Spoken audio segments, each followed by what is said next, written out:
किन्तु परमोर्जया प्रियायैव तस्या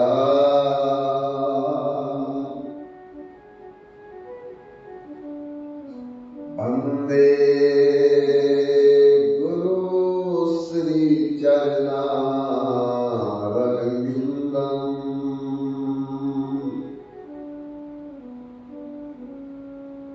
महाप्रसाद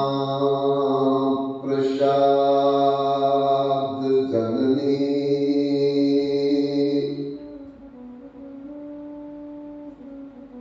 सर्वसौभाग्यवरदनी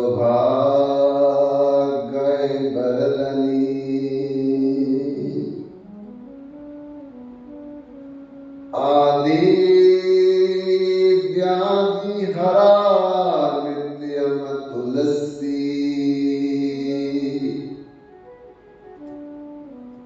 तवं नमोऽस्तुते।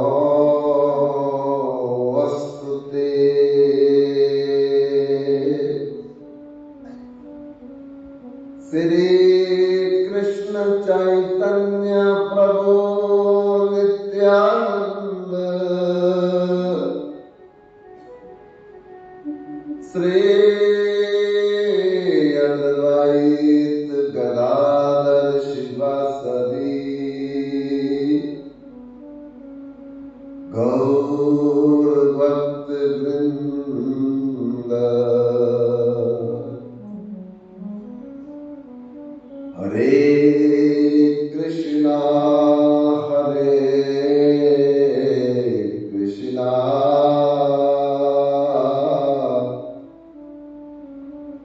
कृष्णा कृष्णा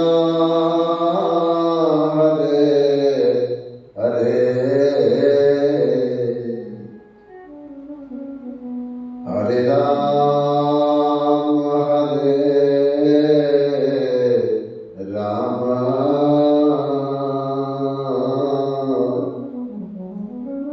राम राम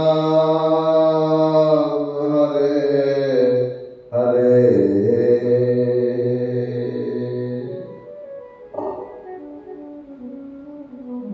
बोलिए वृंदावन बिहारी लाल की सियावर रामचंद्र महाराज की लक्ष्मी नारायण भगवान की गौरी शंकर भगवान की अंजनी पुत्र हनुमान की तुलसी शालिग्राम भगवान की लड्डू गोपाल नंद बाबा यशोदा मैया की निताई गौर हरि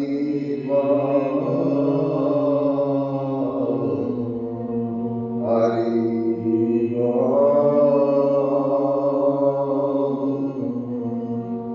हरि।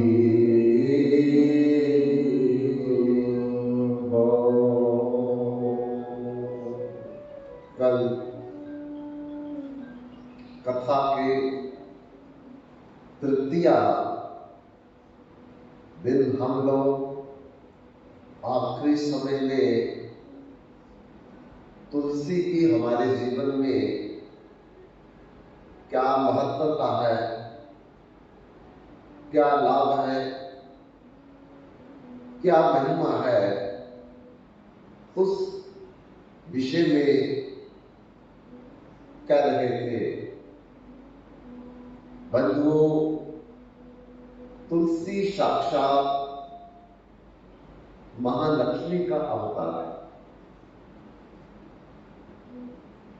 माता सीता का अवतार है। माता रुक्मिणी का अवतार है। जिसने भी भगवान को प्राप्त किया है, भगवान की प्रेयसी तुलसी का आश्रय लेकर के ही किया। माता सीता रावण की लंका में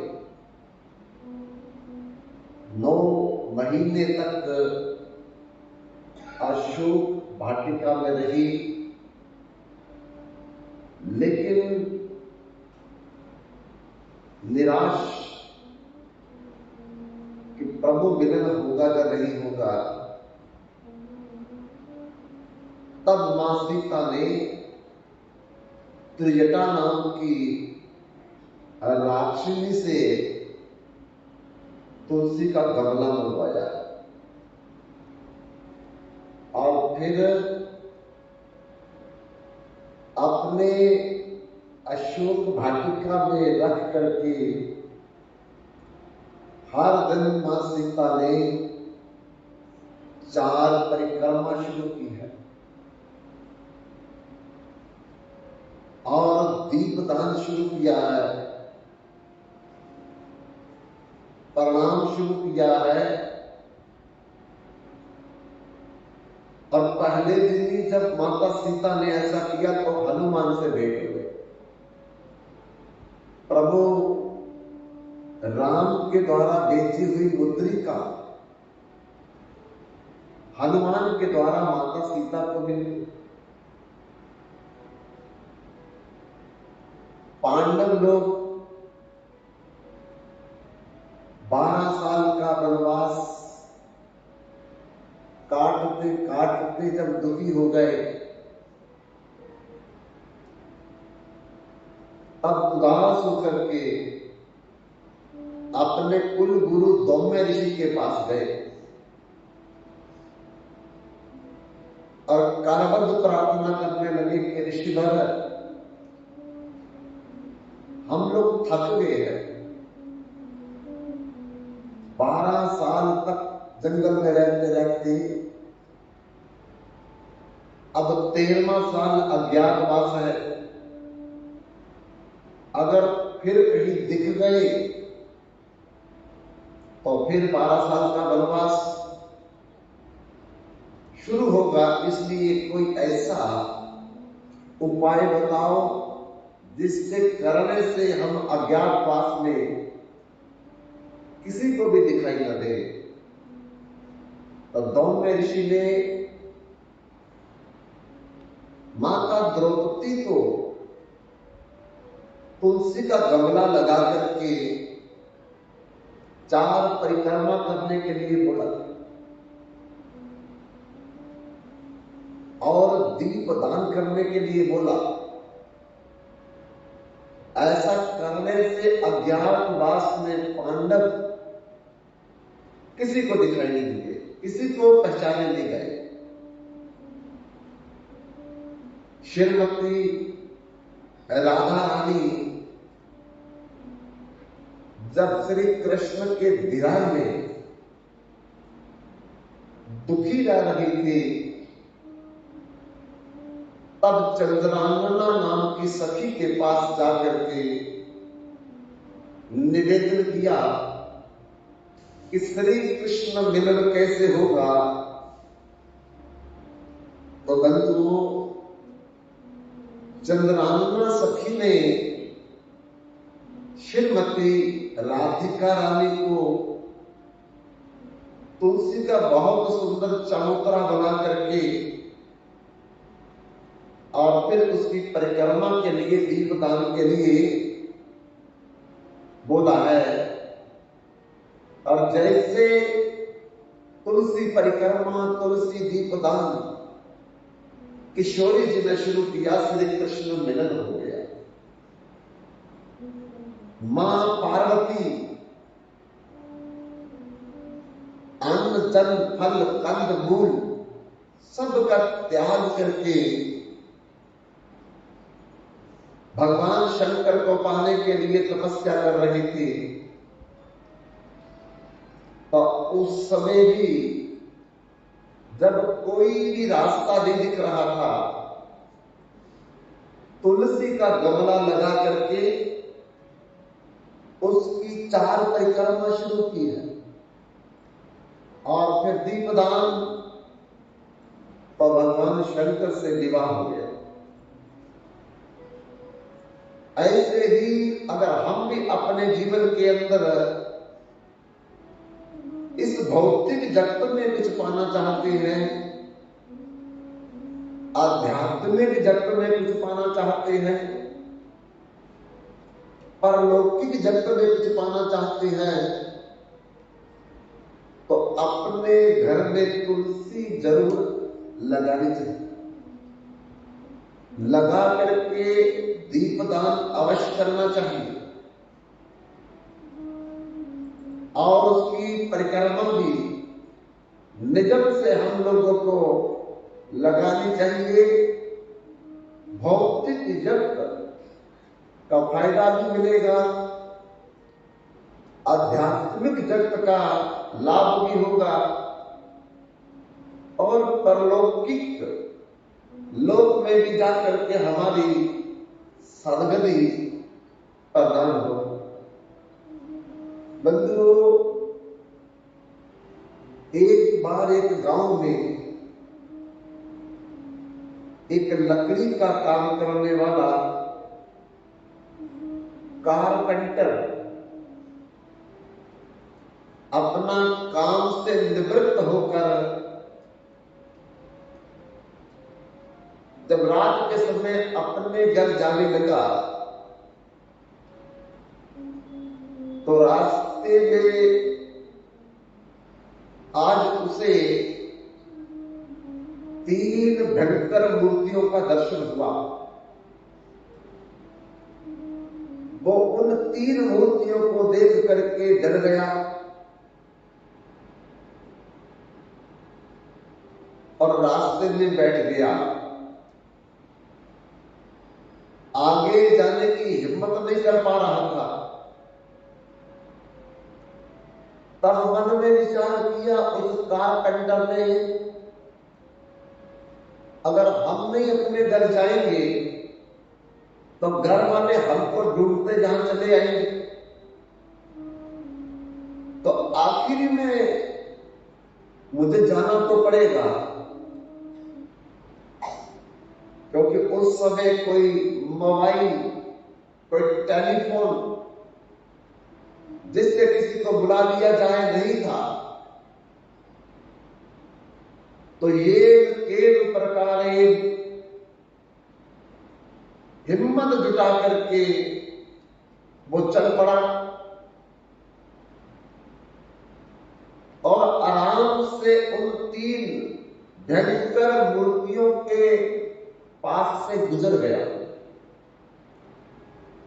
पर उन मूर्तियों ने कुछ नहीं कहा। उसका हौसला बढ़ गया।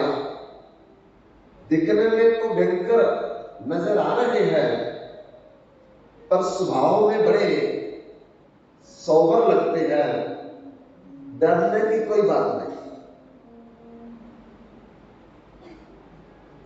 तब उनके पास वो स्वयं चला आया और आकर के पूछने लगा, भाई तुम कौन हो? पहले तो कभी गांव में नहीं देखा और इतने विशाल तुम्हारे रूप। तो उन 3 मूर्तिमान लोगों ने कहा कि हम जमराज के जमदूत हैं। ऐसा सुनकर के कारपेंटर तो बेहोश हो गया कि जमदूतों का नाम तो सुना, यहां पर देखे तो कभी नहीं, पर मैं तो स्वयं उनके पास चला आया। लेकिन उन जमदूतों ने उस कारपेंटर से कहा, घबराओ मत, आपको हानि पहुंचाने वाले नहीं हम, और फिर यहां क्यों खड़े हो? तो उन 3 जमदूतों ने कहा, अभी इसी स्थान से एक बैलगाड़ी गुजरेगी और बैलगाड़ी जब हमारे सामने आएगी तो उसका एक पहिया टूट जाएगा, जिससे गाड़ी टेढ़ी हो जाएगी और गाड़ी टेढ़ी होने के कारण बैलगाड़ी चलाने वाला व्यक्ति गिर जाएगा नीचे और गिर करके वो मर जाएगा, और हम उसके सूक्ष्म शरीर कारण शरीर आत्मा को बांध करके जमराज के पास ले जाएंगे। अगर तुम्हें विश्वास न हो तो छिप करके देख लो। वो छिप करके झाड़ियों में देखने लगा। कुछ समय के बाद बैलगाड़ी की आवाज आने लगी और धीरे धीरे वो बैलगाड़ी उन 3 जमदूतों के सामने पहुंच गई। देखते ही देखते उस बैलगाड़ी का एक पहिया टूट गया और बैलगाड़ी टेढ़ी हो गई। चलाने वाला नीचे गिर गया और उसने प्राण दे दिए। तीनों जमदूत दौड़ करके उसके शरीर के अंदर से सूक्ष्म शरीर कारण शरीर आत्म शरीर को बांध करके जमराज के पास ले जाने लगे। और जैसे वो तीनों जमदूत उस बैलगाड़ी चलाने वाले के शरीर से स्पर्श करते हैं तो उसी समय उन तीनों को करंट लगता है और पीछे जाके गिरते हैं। फिर दूसरी बार प्रयास करते हैं, फिर करंट के कारण पीछे गिरते हैं। ऐसे कई बार वो जमदूत प्रयास करते हैं कि उसका सूक्ष्म शरीर कारण शरीर आत्मिक शरीर को बांधा जाए, पर वो उस मरे हुए शरीर को स्पर्श नहीं कर पाते। तब बार बार ये दृश्य देख करके वो कारपेंटर उनके पास आया और बोलने लगा कि भाई तुम तो कह रहे थे कि इसके सूक्ष्म शरीर को जमपुरी में जमराज के पास ले जाएंगे, लेकिन मैं बार बार देखता हूं जब भी उसके शरीर को स्पर्श करते हो आप पीछे जाके गिरते हैं, क्या कारण है? तो उन 3 जमदूतों ने जवाब दिया कि जब ये बैलगाड़ी से नीचे गिरा जमीन पर और उस जमीन में एक तुलसी का छोटा पौधा था, ये उस पर गिर गया। अब मरते समय जिसके शरीर में तुलसी स्पर्श कर जाए तो जमदूतों की हिम्मत नहीं कि उनको स्पर्श कर सके, उनको पकड़ सके। इसलिए बार बार हम लेने आए थे, जमराज पूछे कर लेकर के क्यों नहीं आए, तो प्रयास कर रहे हैं, पर तुलसी पौधे के स्पर्श से हमको करंट लगता है इसके शरीर से। अब हम इसको नहीं ले जा सकते। नारायण के 4 पार्षद आएंगे और विमान पर बिठा करके इसे न तद भाष्यते सूर्यो न शशंको न पावका यद गत्वा निवर्तन्ते तद धाम परमम। उस भगवान के वैकुंठ धाम में इसे ले जाया जाएगा और ये मुक्त हो जाएगा, ये मोक्ष को प्राप्त करेगा, दिव्य पार्षद का शरीर मिलेगा। और तुलसी का इतना महत्व है कि आखिरी समय में किसी प्रकार शब्द को तुलसी का स्पर्श मिल जाए तो तब भी जमदूतों की हिम्मत नहीं कि उसके सूक्ष्म शरीर को बांध करके जमपुरी में जमराज के पास ले जा सके। बंधुओं, कुंभ के मेले में संत तो दिखते ही हैं, लेकिन चोर भी ज्यादा संख्या में वहां आ जाते हैं। तो ऐसे पंडाल में सत्संग चल रहा था और उसमें कुछ चोर भी बैठे हुए थे। कब मौका मिले, किसी का परस, किसी का बटुआ, किसी का पैसा, किसी की थैली उठा करके ले जाए। तो ऐसे ही संतोष नाम का एक चोर था। वो मौका पाकर के किसी महात्मा का थैला पैसे से भरा समझ करके ले गया।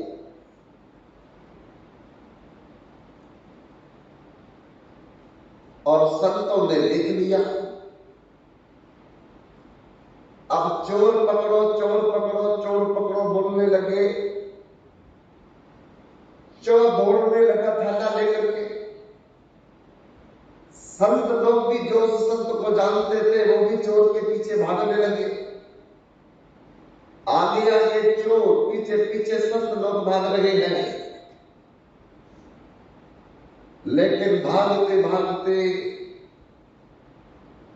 चोर को किसी पत्थर की ठोकर लगी और वह जमीन पर गिर गया और गिर करके उसने अपने प्राण दे दिए। उसी समय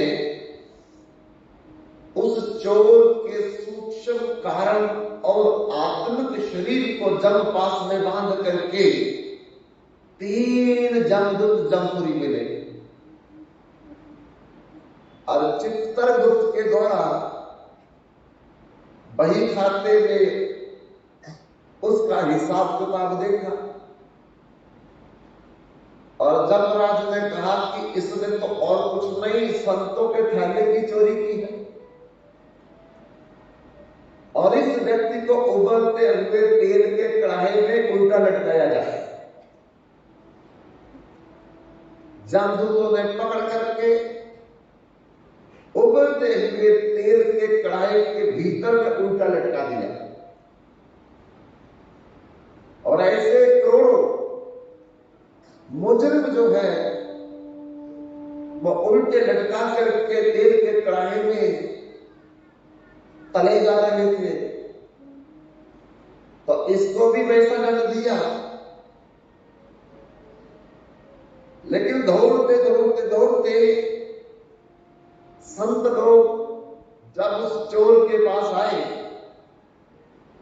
तो देखा थैला भी वहां पड़ा है, चोर भी वहां पड़ा है,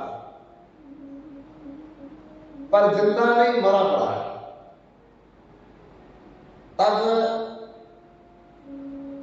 पर उपकार बचन मन काया, सरल सहज संत स्वभाव खगराया। संत का अर्थ है जो अपनी वाणी से किसी का कल्याण करे, अपने कर्मों के द्वारा किसी का कल्याण करे, अपने मानसिक चिंतन के द्वारा किसी का मंगल करे। संतों ने देखा थैला तो मिल गया पर ये तो मर गया और ये तो नरक में गया होगा, लेकिन इसका भला करना चाहिए। तो उसी समय सारे संत बैठ करके उसके शव के इर्द गिर्द भगवान का कीर्तन करने लगे और उसके शव को खोल करके तुलसी जल डालने लगे। जब उसके शव के साथ संत लोग ऐसा करने लगे और वहां नरक में सारी आग बुझ गई, हाहाकार मच गया। जमराज को बुलाया गया जमदूतों के द्वारा कि महाराज ये जो बुजुर्ग ले आया है, जब से इसको उबलते हुए तेल में लटकाया है, आग ही बुझ भी सारी फैली थी। तब बड़े उपाय किए आग जलाने के लिए, लेकिन हर उपाय फेल हो गया। तब आकाशवाणी हुई कि जमराज संतोष नाम का जो मुजुर्म है, एक अब डंगलियां नहीं बंदनियां हो गया है, इसे निकालो। और निकाल करके इसको सुंदर वस्त्र पहना करके, इसकी आरती उतार करके, इसको भोजन करा करके और विमान पर बैठा करके भगवान के लोक में भेजो, नहीं तो नरक में कभी आग मुझे जलेगी नहीं। जमराज ने पूछा ऐसा क्यों? बोला कि इसके शव के इर्द गिर्द सब संत बैठ करके भगवान का कीर्तन कर रहे हैं और लगातार इसके मुख में तुलसी चरणामृत डाल रहे हैं। तब बंधुओं उस संतोष नाम के चोर का बंधन किया गया, आरती उतारी गई, दिव्य वस्त्र पहनाए गए और विमान पर बैठा करके उसे भगवान के लोक में रवाना किया गया। जीवित अगर कोई तुलसी का स्पर्श करे तो उसको क्या नहीं मिलेगा, जबकि मरने के बाद तुलसी स्पर्श कर जाए तो सदगति की प्राप्ति होती है। क्योंकि ये सब भगवान ने तुलसी देवी को वरदान दिए। ये तुलसी मथुरा के राजा काल नेत्री के वंश में राजा धर्मध्वज और उनकी रानी माधवी के घर में एक कन्या ने जन्म लिया और नारद जी ने उस कन्या का नाम रखा वृंदा देवी।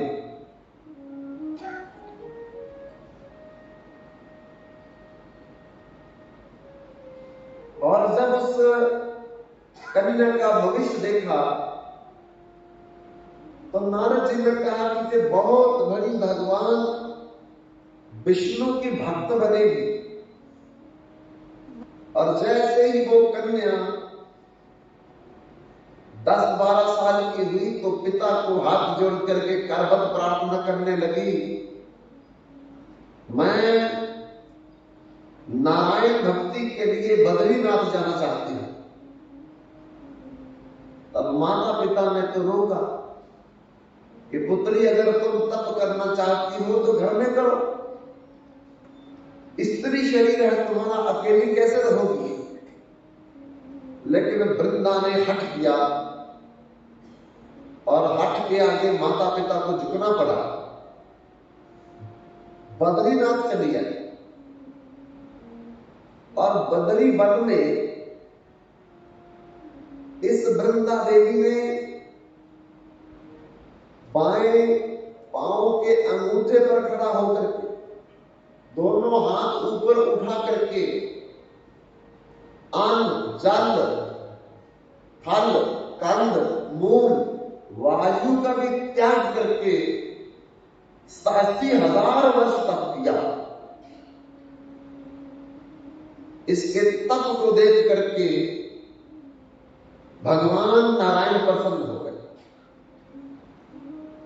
और वहां प्रकट होकर के वृंदा देवी का नाम उच्चारण करके कहते हैं कि देवी आंखें खोलो, हम आपकी तपस्या पर अति प्रसन्न हैं, बरम बरुही बरम। तो वृंदा देवी ने नेत्र खोल करके अपने सामने चतुर्भुज रूप में भगवान नारायण का दर्शन किया और फिर प्रणाम किया, भगवान की 4 परिक्रमा की और कहा कि प्रभु अगर आप मेरे तप पर प्रसन्न होकर के दर्शन देने आए हो तो मुझे पहला वरदान दे दीजिए कि मैं आपकी नित दासी बन पाऊं, नित सेवा कर पाऊं। भगवान ने कहा कि इस जन्म में नहीं, अगले जन्म में तुम नित मेरी दासी बनो। दूसरा वरदान लिया कि मैं अपने पतिव्रता धर्म को पूरी तरह निभा पाऊं। भगवान ने कहा कि जिस भी वर से तुम्हारा विवाह होगा वो बड़ा बलशाली, ताकतवर, शक्तिशाली,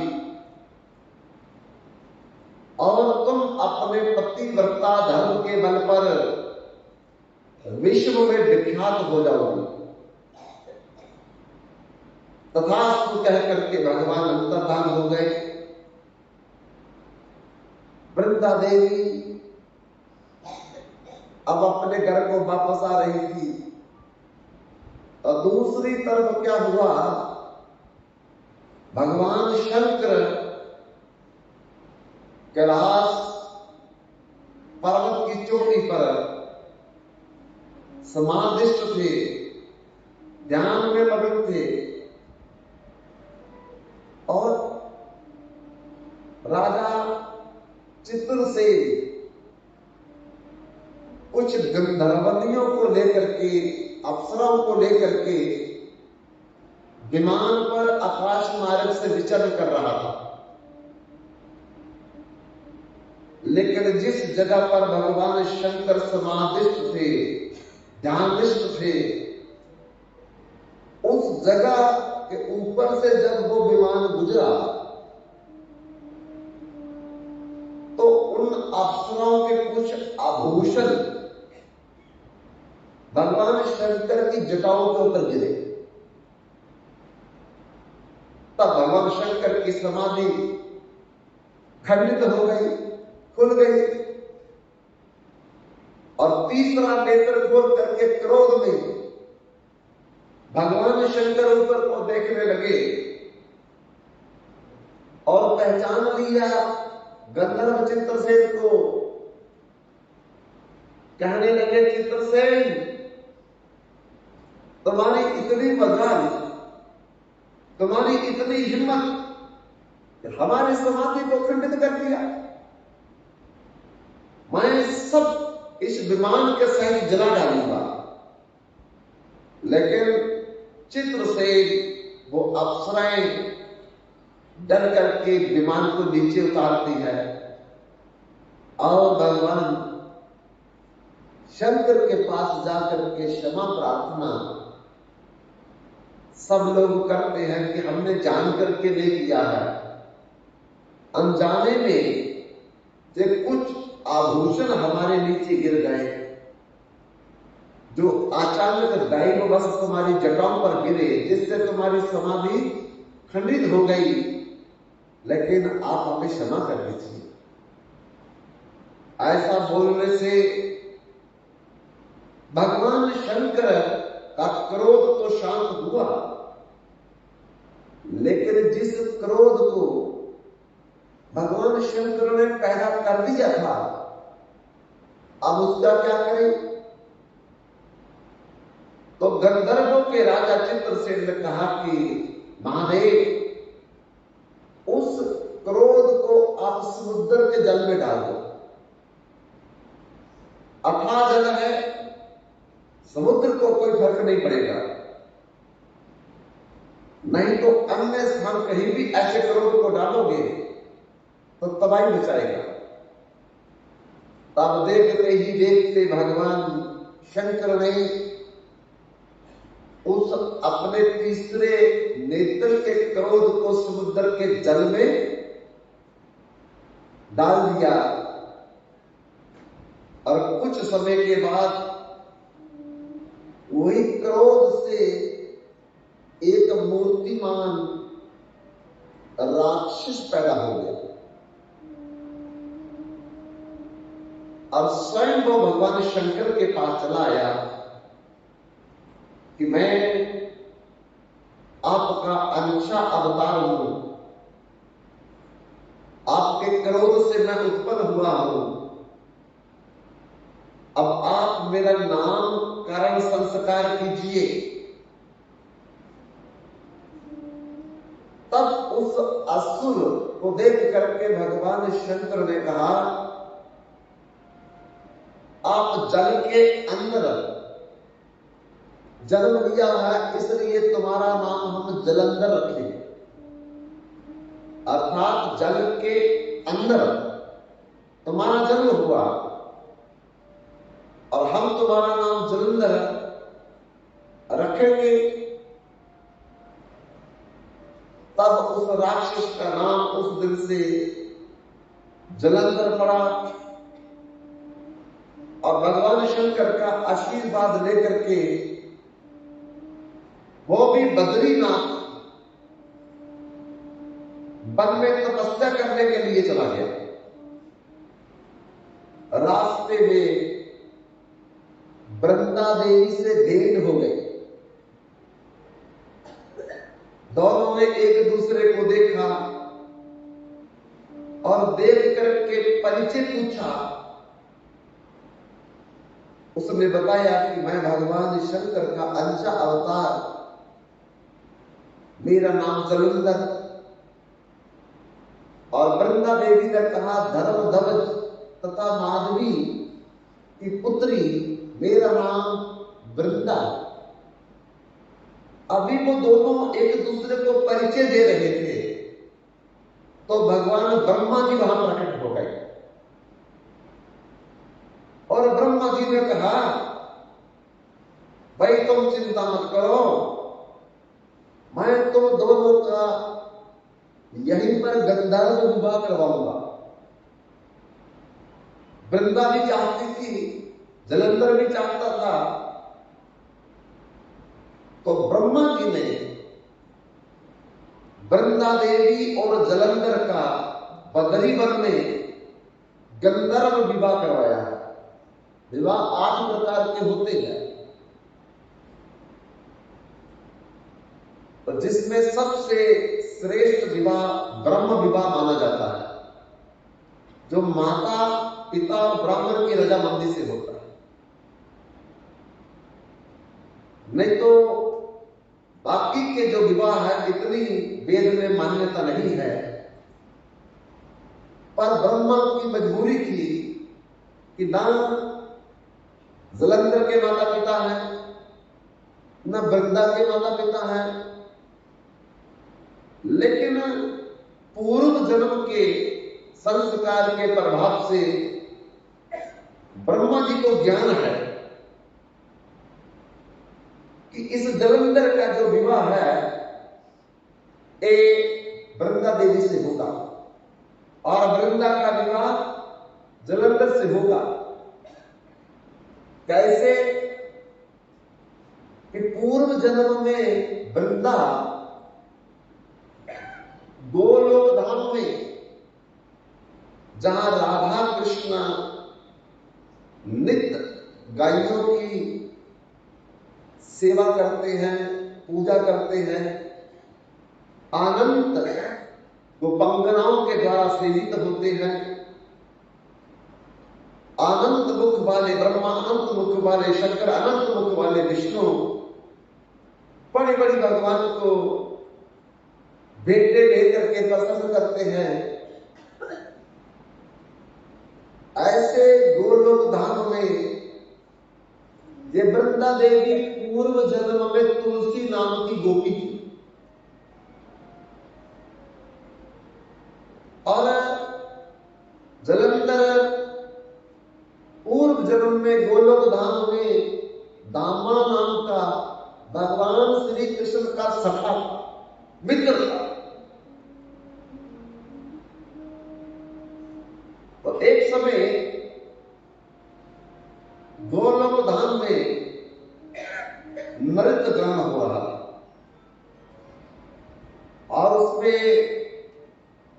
करोड़ों सखाएं भगवान के नाचने के लिए आए, करोड़ों गोपांगनाएं उस आयोजन में भाग लेने आई और नाच गान हो रहा था। नाचते नाचते राधा की एक सहेली भगवान कृष्ण के पास आई और आकर के बोलने लगी कि कान्हा, तुम्हें नाचना ठीक नहीं आ रहा। तो श्री कृष्ण ने बोला कि सखी, अगर मुझे नाचना नहीं आ रहा ठीक तरह से, तुम मुझे सिखा दो तो हम ठीक नाचेंगे। चंद्रानना सखी ने कहा, तो मेरे निकुंज में चलना पड़ेगा आपको, यहां नहीं मैं सिखा सकती आपको। श्री कृष्ण कहते, कोई चिंता नहीं, हम अभी आपके साथ चल पड़ते हैं। पर श्री कृष्ण ने कहा कि श्री राधा को मालूम नहीं होना चाहिए, नहीं तो हमारी चोरी पकड़ी जाएगी। तो चंद्रानना सखी ने कहा, चिंता मत करो, तुम दामा सखा को साथ ले चलो और मेरे निकुंज में मैं तुम्हें कैसे नाचना है ये सिखा दूंगा। भगवान श्री कृष्ण उस आयोजन में चोरी अपने सखा दामा को लेकर के और चंद्रानना को लेकर के उनके निकुंज में चले गए। दामा से श्री कृष्ण ने कहा कि देखो सखा, तुम दरवाजे पर खड़े रहो, अगर कोई आ जाए तो बोलना अंदर कोई नहीं है। दामा को दरवाजे पर द्वार पर खड़ा कर दिया और श्री कृष्ण ने कुंज में जाकर के चंद्रानना से नाचना सीखने लगे। पीछे से किसी ने शिकायत लगा दी श्रीमती राधा रानी से जाकर के,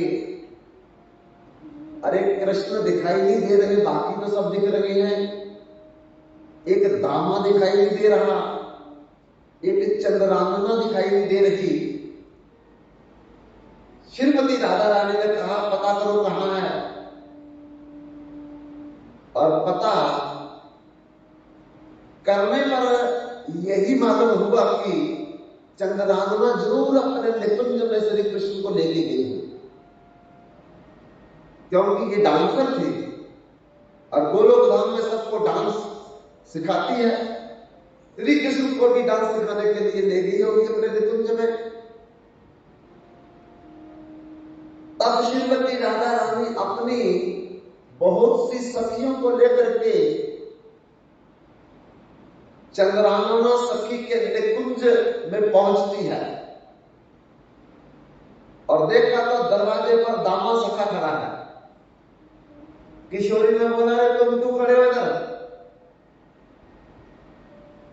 बोले, भाई मैं तो जहां की द्वारपाली कर रहा हूं। कौन है अंदर? कोई भी नहीं। तो फिर द्वारपाली क्या कर रहे हो, किसकी कर रहे हो? तो कोई जवाब नहीं दिया दामा ने। तो सब श्रीमती राधा रानी की सखियों ने दामा की पिटाई करके वो अंदर चली गई। जैसे वो निकुंज में श्रीमती राधा रानी अपने सखियों के संग में जा रही है तो आपस में बातें भी हो रही है। चंद्रानना सखी को पता चल गया और उसने तुलसी नाम की गोपी को समझाया कि श्रीमती राधा रानी यहां आ रही है, और अगर श्रीमती राधा रानी को पता चल गया तो श्री कृष्ण भी खतरे में आ जाएंगे, और देवी तुम भी खतरे में आ जाओ। तब तुलसी देवी नाम की गोपी ने चंद्रानना सखी से बोला, फिर मैं क्या करूं? तो चंद्रानना सखी ने बोला कि तुम ऐसा करो, नदी का रूप धारण करो।